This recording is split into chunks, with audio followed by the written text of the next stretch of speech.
Bueno, ahora sí nos enlazamos con el cónsul mexicano en Toronto, Canadá. Es un zacatecano, amigo nuestro, ¿verdad? Que nos permite estar en contacto con su análisis. Él es un experto en relaciones internacionales. ¿Cómo estás, ingeniero? ¿Nos escuchas? Sí, está bien, perfecto. Adelante, buenas noches. Un saludo a todo tu auditorio. Adelante. Quería preguntarte, ¿cuál es tu balance de esta cumbre? ¿Tú crees que ya es posible hacer un balance de lo que allí se obtuvo? Yo creo que se puede avisorar cómo van a avanzar las cosas. Ante todo, hay que reconocer que fue una buena cumbre para México. Sin embargo, tenemos que matizar siempre que muchas de las veces a este tipo de encuentros diplomáticos se les atribuyen expectativas que difícilmente pueden cumplirse, como si fuera la última cumbre y como si estuvieran llamadas a resolver de una vez y por todas las contradicciones o los problemas comunes de los países que están involucrados, en este caso de los tres países que conforman América del Norte. Otra cosa muy positiva y muy loable es el reconocimiento evidente del liderazgo indiscutible del presidente de México, Andrés Manuel López Obrador, que fue capaz de darle un aire fresco, a sacarlos en cierto momento del protocolo y yo creo que eso se lo ha podido permitir el presidente porque cuenta con un amplio respaldo internamente y eso creo que se tiene que reconocer sin ambages, ¿no? Ahora bien, hay avances importantes. Creo yo que el principal acierto, el principal avance que promete o podría llevar a buenos resultados es la aceptación de conformar este grupo de 12 altos funcionarios y personalidades o expertos que pueden ir marcando una agenda para ir diseñando o ir identificando aquellas áreas de oportunidad para la idea esta que viene madurando, no solamente por México, sino por toda la situación de la crisis de la globalización que viene cada vez más haciéndose más patente, la situación geopolítica que se está conformando y la propia pandemia que pues le tocó el timbre que nunca quisieron escuchar muchos gobiernos, sobre todo los que se veían más favorecidos de la globalización, que la globalización los ha dejado en situaciones muy vulnerables, en situaciones pues que no se pueden catalogar como normales.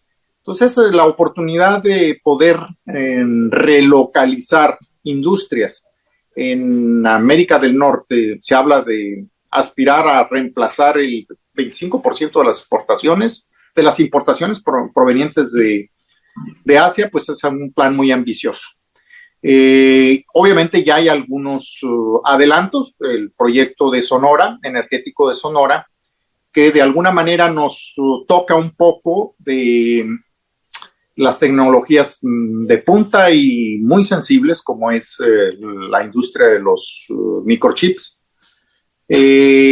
La principal empresa del mundo, la mayor productora de microchips del mundo, que es taiwanesa. Obviamente, repito, esto es resultado también de la situación geopolítica que está conformando.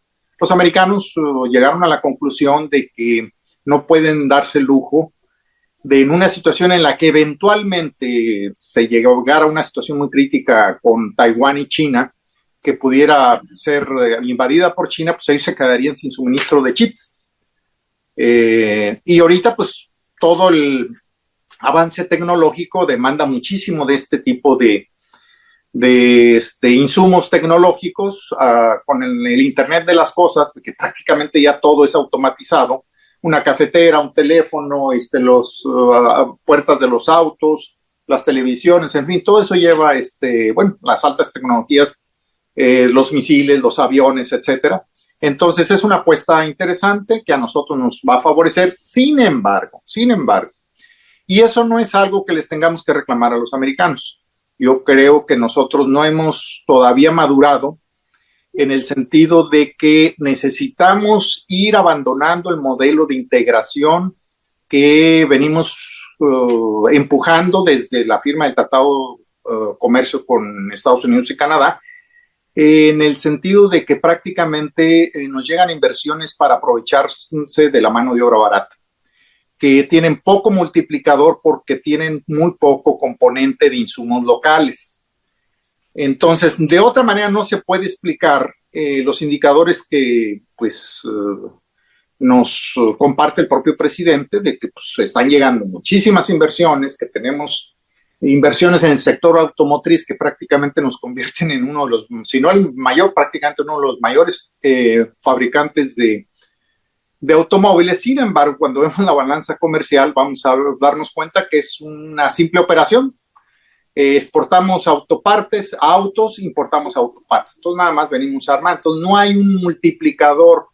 El ejemplo más, vamos a decir, más positivo son las inversiones japonesas. Y es obvio. ¿Por qué? Porque el Tratado de Libre Comercio obliga a un componente mínimo para que sean considerados como mercancías dentro del tratado. Entonces, los japoneses, para que sus autos armados en Aguascalientes, principalmente, puedan acceder al mercado norteamericano, pues tienen que tener un alto componente local. Esas son las mejores inversiones, mejor que las americanas inclusive. Entonces, pero así como eso hay muchos otros ejemplos. Ya, por ejemplo, siempre se consideraba que en la agricultura nuestro principal producto exportador era el aguacate. Ya no lo es. Ahorita son las frutillas estas, las frambuesas, que si ustedes se han echado una vuelta ahí por Chapala, todo lo que es la orilla de Guadalajara, nos vamos a dar cuenta que están todas las empresas transnacionales, principalmente americanas, que prácticamente al campesino lo tienen como un maquilador, un obrero de la maquila. O sea, ellos hacen la inversión, como ellos controlan el mercado de ese producto caro de la agricultura, ellos vienen, lo producen aprovechando nuestro buen clima, nuestra mano de obra barata y se lo llevan. Una historia muy conocida, todo el Valle de Guadalupe, que también tiene tiempo haciendo eso. Entonces, el presidente ha hecho mucho, yo creo que a él no le podemos pedir más, o sea, yo creo que él ha demostrado una capacidad y una audacia para empujar cuestiones muy importantes, pero sí yo creo que el relevo del presidente tiene que ir planteando este tipo de cosas, porque de lo contrario vamos a seguir empujando una integración subordinada y de esa manera no vamos a resolver muchos problemas, porque no se entiende cómo un país como México tiene ingresos por turismos muy importantes, el principal de América Latina, uno de los principales a nivel mundial, tiene remesas como nunca, ¿sí? Tiene inversión externa, ¿sí? Tiene programas sociales y tiene pues dinero mal habido que circula en la economía, y sin embargo seguimos reportando índices de crecimiento insuficientes para nuestras necesidades. Entonces, creo yo que el problema es el modelo de integración que nos impusieron o que dejamos que nos impusieran y que no hemos estado viendo más allá en esa materia. Entonces, de cualquier manera, creo que es una asignatura más para nosotros, porque no podemos esperar que ellos se preocupen más por nosotros que nosotros mismos. Pero esa integración subordinada se generó en 1993 o en la renegociación. Perdón, no te escuché bien la pregunta. Esa integración subordinada a la que tú aludes surgió en el primer tratado de libre comercio. Claro. No, eso, el problema es de que la matriz del tratado sigue funcionando, no digo que prácticamente igual. Lo que se hizo con Trump era algo necesario, un instrumento de integración o de asociación o de libre comercio, pues también envejecen. Ya tenía sus 30 años la economía, las mercancías que empezaron a circular entre los tres países, pues ya eran otras de las que cuando se firmó el tratado. Pero no debemos de olvidar que el modelo neoliberal le apostó en México a que nuestra ventaja competitiva era ¿cuál? La mano de obra barata. Por eso teníamos uno de los salarios más bajos de América Latina, es decir, que nuestro atractivo principal para atraer inversiones era la mano de obra barata y condiciones pues, laxas en cuanto fiscales y depredadoras del medio ambiente y ese tipo de cosas. Con la negociación, obviamente, el presidente alcanzó a salvar el capítulo energético. Obviamente nosotros no nos podemos desligar ya de un tratado de libre comercio con los niveles de integración que tenemos. Y yo ya lo había dicho aquí. ¿A dónde la geografía es destino? ¿A dónde nos hacemos?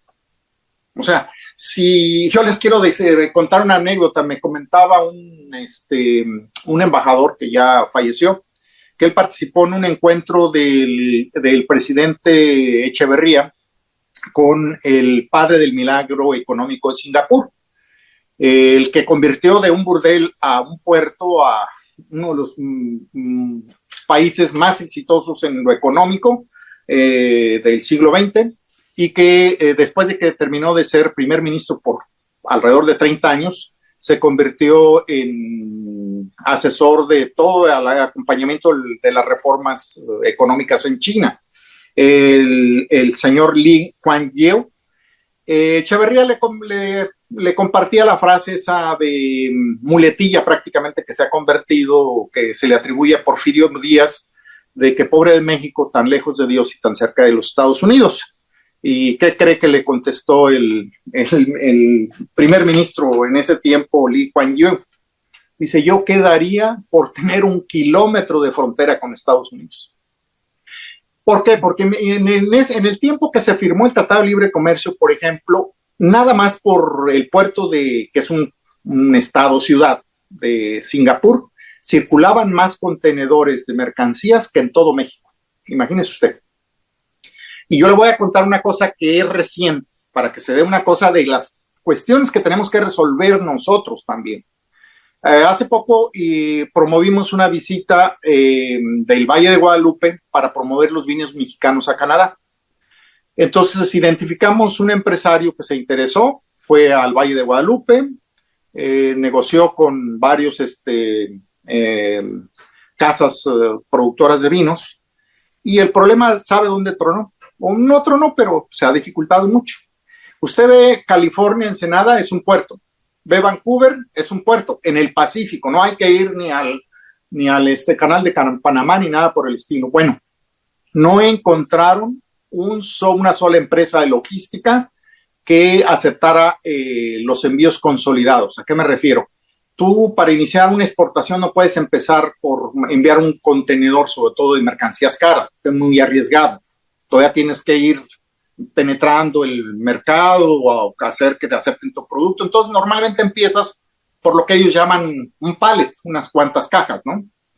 Entonces, tú tienes que encontrar una compañía de logística que consolide envíos, es decir, que se espere a juntar varios envíos para que completen un contenedor y ya se lo lleven por tierra.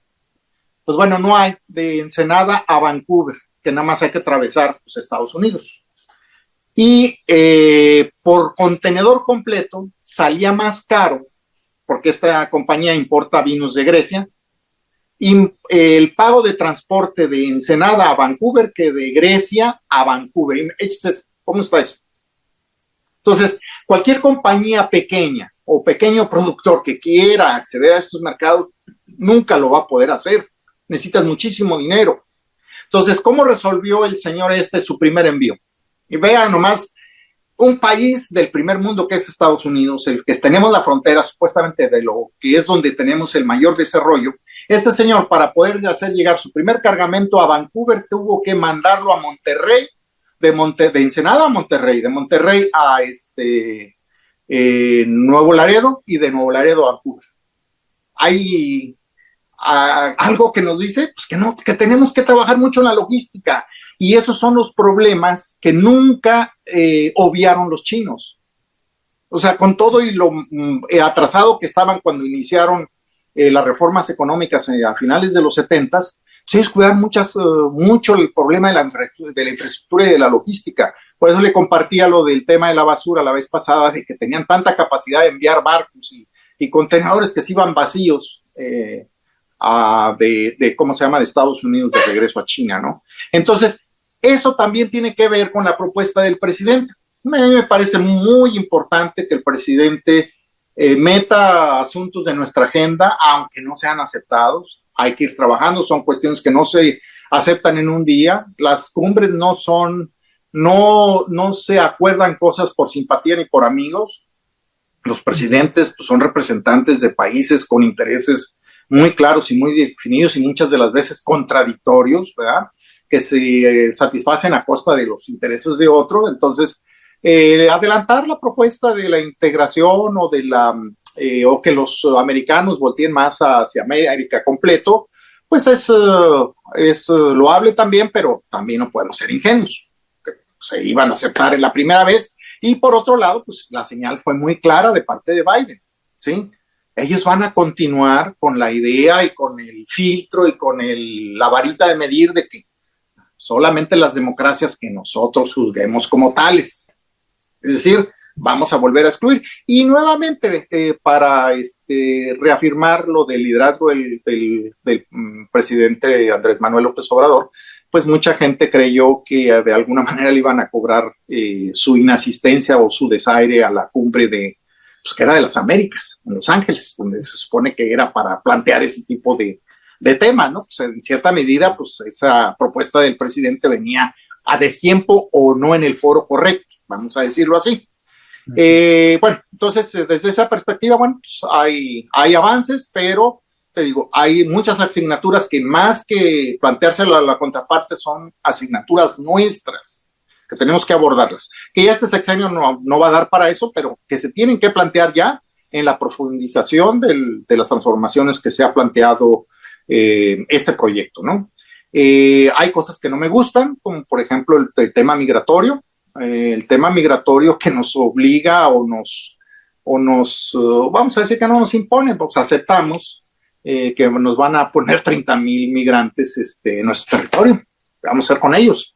O sea, estamos pagando una factura que pues nosotros no tenemos por qué, que no va acorde con el derecho internacional. Y eso pues obviamente no puedes decir a todo tajantemente que no, porque también quieres otras cosas en otros campos para que te digan que sí. Y lo de la seguridad, digo, lo del fentanilo, pues es un tema muy delicado, muy doloroso. Yo le puedo decir que, por ejemplo, en Vancouver, durante toda la pandemia, murieron 3 veces más de personas por sobredosis de fentanilo y de otras drogas que de la propia pandemia en ese periodo.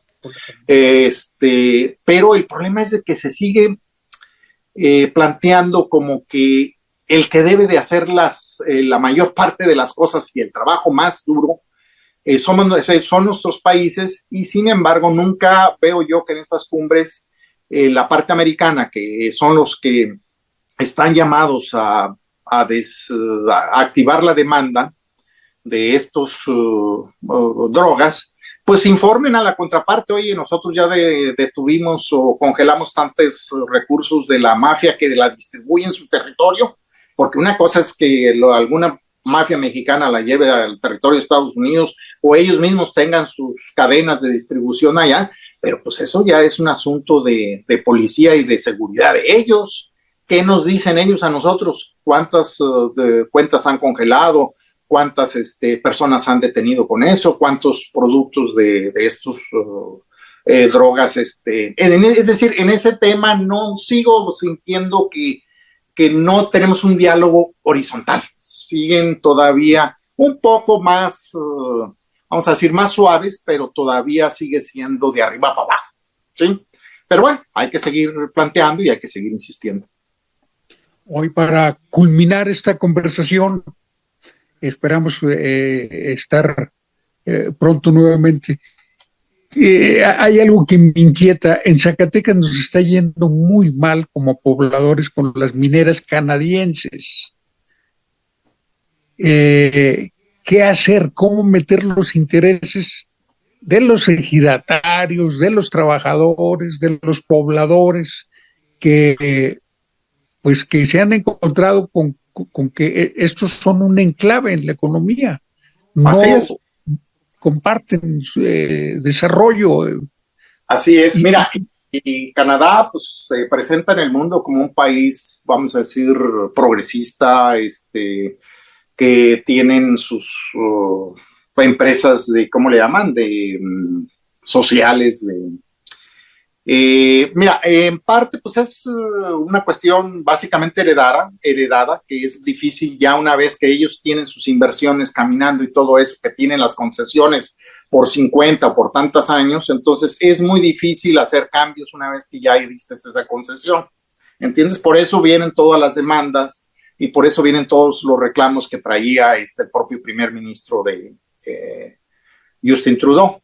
El problema es ese, de que yo creo que el presidente hizo bien en no volver a darle una concesión minera más, y de aquí en adelante cualquier renovación o extensión tiene que resolverse primero toda la cuestión que va a arrastrar, es decir, en dónde va a estar la concesión, qué pobladores hay, ¿sí? De qué viven, qué va a pasar cuando se agote el yacimiento. Acordémonos lo que pasó con Real de Ángeles, que al final ya casi se le bajaron mucho los precios de los metales y prácticamente el gobierno del estado tenía que pagarle a parte de los trabajadores a fin de que no cerraran las empresas. Y ahí la población, que yo recuerdo cuando inició, antes de irme a estudiar a la Unión Soviética, que tuvieron que trasladar el pueblito hasta sus difuntos, había el pleito porque ahí era un yacimiento a cielo abierto. ¿Y qué pasó? Esa gente que antes tenía un modo de vida de la tierra, pues se fue, acabó la mina y se acabó todo porque quedaron los mantos freáticos agotados, quedaron las tierras sumamente contaminadas. Entonces, ese tipo de modelo no nos sirve. Entonces, es una tarea de nosotros, que tenemos que decir qué es lo que yo quiero. Y ese es mi reclamo. Ese es mi reclamo, no para este presidente porque él ha hecho mucho y ya no le va a quedar, sino para la continuación. Así. Que no los candidatos o los aspirantes no se queden en simple y sencillamente replicar lo que ya está descubierto. Tenemos que ir mucho más lejos, tenemos que ser más visionarios. Y por eso el problema castigado también que tenemos en Zacatecas, el de la inseguridad. ¿Sí? Que bueno, pues ese es otro tema de otra conversación, pero bueno, no soy yo experto en eso, pero es parte de todo eso. O sea, aquí en propio Canadá hay investigadores progresistas de universidades que desde hace alrededor de 15 años lanzaron la tesis de que toda América Latina, y no solamente América Latina, sino con todo el auge neoliberal, todo el tema del modelo extractivo, va acompañado de mucha violencia, porque toda la América Latina tiene un alto ingrediente comunitario, pues el Perú, Bolivia, todo es México con los ejidos y todo ese tipo de cosas. Entonces no puedes tú mantener a largo plazo ese modelo extractivo si no despojas, si no desalojas. Entonces allí luego se pueden suscitar alianzas de todo tipo, de lo más espurias, desde alianzas de las propias mineras con grupos delincuenciales que les hacen el trabajo sucio, para ellos no ser directamente lo que antes conocíamos como sindicatos blancos o golpeadores con el uniforme de la empresa y de la minera, sino que pues se ha sofisticado mucho este tipo de cosas, ¿no? Entonces, ese es otro tema también que ya vimos. Todo el mundo reconoce, el propio gobierno de México, que en los últimos 30 años las solas empresas canadienses han extraído, ¿sabe cuántas veces más que durante toda la época colonial, que tanto resentimiento nos causa España? Entonces digo, vean ustedes una gráfica de los principales productores de plata en México, salvo 3 o 4 años, desde todo el siglo XX hasta nuestros días ha estado en primer lugar prácticamente todos los años, como el peor productor de plata en el mundo, que nos ha quedado. Pero es un problema también de las élites, es un problema de las élites mexicanas, principalmente. O sea, eso nosotros no podemos, repito, esperar que otros resuelvan nuestros problemas. Tenemos que resolverlos nosotros, tenemos que plantear nosotros nuestro desarrollo con base a nuestro acervo que tenemos de naturaleza, de recursos naturales, de recursos de mano de obra, etcétera, de cómo la formamos. Se habla mucho en estas cumbres de muchas cosas que pues obviamente los presidentes no están obligados a conocerlos en detalle. Yo, por ejemplo, se presume mucho el convenio de trabajadores agrícolas en Canadá, de México, mexicanos en Canadá, que ya tiene casi 50 años. En primer lugar, pues es un programa pues, que sí asegura la movilidad laboral legal, asegurada, segura, está bien, eso perfecto.